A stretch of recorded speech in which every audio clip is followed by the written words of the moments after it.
All right, welcome back to another episode of the Two Alphas Talk. We're going to talk to you about alternative weapons. So, if you're outside and you're in a position where you don't have, or you have a job that you can't carry a firearm to, what do you carry? Active shooter situation goes on. What do you have the plan in your head? Whether you're going to grab a fire extinguisher, spray them a little bit, bang them in the head with it. How are you going to fight back? Are you going to retreat and just wait till the inevitable happens? Or are you willing to stand up and fight? So you got to pay attention to certain things, whether it's OC spray, tear gas, a bat in your office, a hammer. You bring certain things that you can secrete in your desk that, maybe somebody looks at it and you say, oh yeah, we had a wrench. Whatever it is that you're gonna have, you need to put those things into place so that they're available to you if something should ever happen.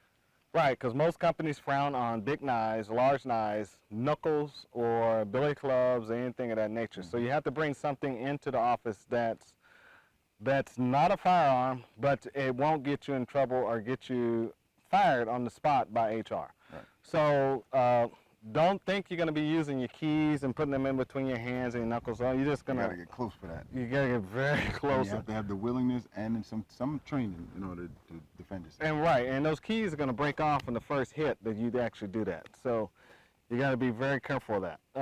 So you need to find something, and it's a lot of different things out there you can get that's hidden. I'm not going to tell you what they are because I'm not going to reveal the things I carry. Smart. Right, and so, but there's a lot of stuff you can actually get out there and keep on your body, in your pocket, where if you have a active shooter scenario or somebody who's trying to do bodily harm to anybody at work, where you can fight and defend yourself. Because you don't want to be cowering in the ground and dying in a fetal position. I mean, that's weak. Right. So, yeah. I don't know the name of the movie, but one of the Denzel movies, they made a part 2 to it. And in the first one, he works in a hardware store, and he gets basically like a ball-peen hammer to go deal with this ne'er-do-well. Those are things that you can bring to your office. Like it just looks like a hammer, whether it's a claw hammer or a ball-peen hammer or a small mallet. You put those things in the desk and just forget about it until that inevitable day. Right. And if something should happen, I mean, those are the things that you can readily grab that. It's sort of innocuous, that they don't speak, I'm a gun, I'm defender, I'm a weapon. Those are things, hell, there's some ashtrays. Nowadays we frown on smoking indoors, but in the old days there were those plated ashtrays, glass plated ashtrays. With the and sharp it was about, corners. 8 inches those wide. are killing Hell, people. yeah, you could bang somebody in the head with that thing. So the areas of attack is from here up, especially the eyes. And so you hit anybody with a ball-peen hammer from here up, I think you're going to take care of it. Especially if you're hiding and the person doesn't know that you're there, and then you come out with that hammer. These people coming in and they're trying to do mass carnage and as quick as possible. They have a death sentence themselves anyway. They don't fight back to the police. Very rarely. They give up once they do what they planned on doing. So those are the people that you need to really put it to and find it somewhere inside you that you're not going to be a victim. And that this is happening and it's real. And it's time to get busy. And when I mean busy, you pick up whatever you can find. You got to fight for your life. Fight for your life. Fight for your life. It's on. I mean, you ever heard that term when, like a lot of people, they say in war, they just go berserk? You got to go berserk.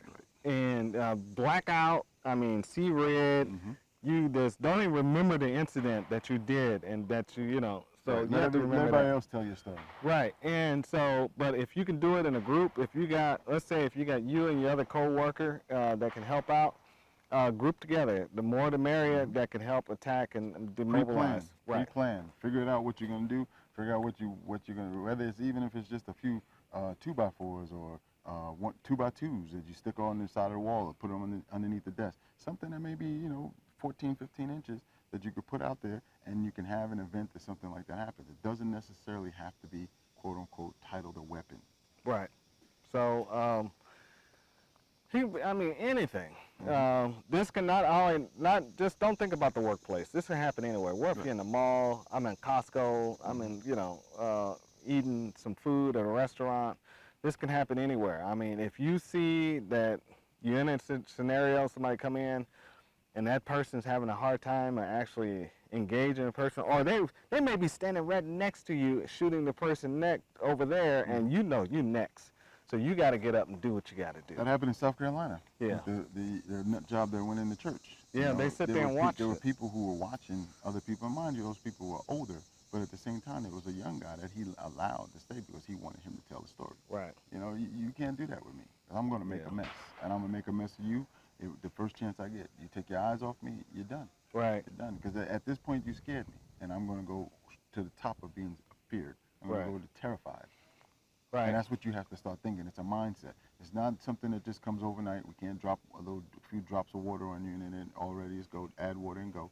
You have to start thinking about these things now. And a lot of times people look at it and they say, you know, that's diabolical or whatever it is. So what? It's what's going to allow me to resume my life afterwards, whether I go to mental health or not. It doesn't matter. I'm going to get out of this situation today. It's the same thing that if you drop a dog in the wild, the dog will find his dog and become a wild animal. Yep. You have to revert back to caveman time and just do what you got to Cowabunga. Yeah, and do what you got to do. If you're not willing to do that, then cower down and die. Right. And Or find a good hiding spot. or barricade yourself in pretty good. But if you're wide open, let's say if you're at the mall, ain't no place to barricade yourself. What are you gonna do? Go in a clothing store and put some clothes there on? have been times with people who are avid 2A people who found themselves without a gun. Yeah, because there's a Whether lot they of travel. When you were mentioning, I was thinking like, well, hell, when am I ever going to go to a restaurant and not have a gun? Well, if you're on vacation and you travel somewhere and you're on a plane and you got all kind of stuff and you say, hell with it, I'm gonna leave a gun home. There's your situation. There it is. Or you might go to one of these states and not pro-gun, That's what I'm and saying, now right. you're without a gun. Right. So what are you gonna do? You know? Pick up a knife off the table. Or I drive. That's true too. All right. We'll see you in the range. YouTube, Rumble, and all that other good stuff. Give us some likes and stop being stingy. Right. And not only likes, but make comments. We don't care either way. Right. It doesn't matter. I answer you back. We still love you. All right. See you later.